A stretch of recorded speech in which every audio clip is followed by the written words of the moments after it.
முன்னாள் அமைச்சர் ராஜேந்திர பாலாஜி மீது ஸ்ரீவில்லிபுத்தூர் குற்றப்பிரிவு போலீசார் குற்றப்பத்திரிகை தாக்கல் செய்திருக்கிறார்கள். இது தொடர்பான விவரங்களை செய்தியாளர் கணேஷ்குமார் வழங்க கேட்கலாம். கணேஷ்குமார், விவரங்களை பகிர்ந்துக்கலாம்.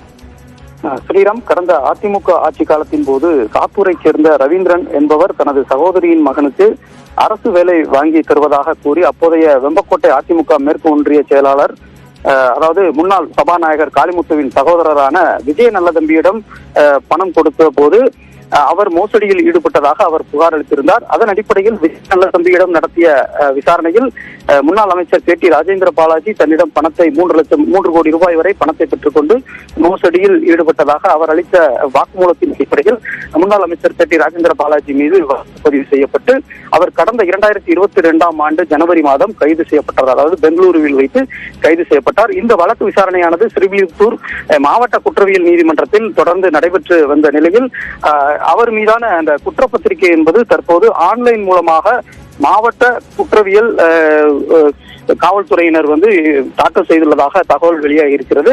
இந்த குற்றப்பத்திரிகை குறித்தான முழுமையான விவரங்கள் எதுவும் தெரிவிக்கப்படவில்லை. எத்தனை பக்கங்கள் கொண்டதாக குற்றப்பத்திரிகையில் உள்ளது என்பது குறித்தும் அந்த குற்றப்பத்திரிகையில் எது போன்ற குற்றச்சாட்டுகள் முன்வைக்கப்பட்டுள்ளது என்பது குறித்தான எந்த விஷயமும் இதுவரை தெரிவிக்கப்படவில்லை.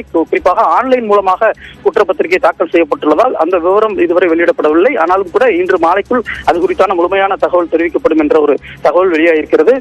மிக முக்கியமாக முன்னாள் அமைச்சர் கே டி ராஜேந்திர பாலாஜி குற்றச்சாட்டு குறித்த அந்த முறைகேடு வழக்கில் அவர் மீது சட்ட நடவடிக்கைகளை தொடங்க தமிழக ஆளுநர் ஒப்புதல் அளித்திருக்கக்கூடிய நிலையில் இன்று இந்த குற்றப்பத்திரிகை என்பது தாக்கல் செய்யப்பட்டிருக்கக்கூடிய விஷயம் என்பது முக்கியமான ஒரு தகவலாக பார்க்கப்படுகிறது. ஸ்ரீராம், விரிவான தகவல்களை வழங்கியதற்கு நன்றி கணேஷ்குமார்.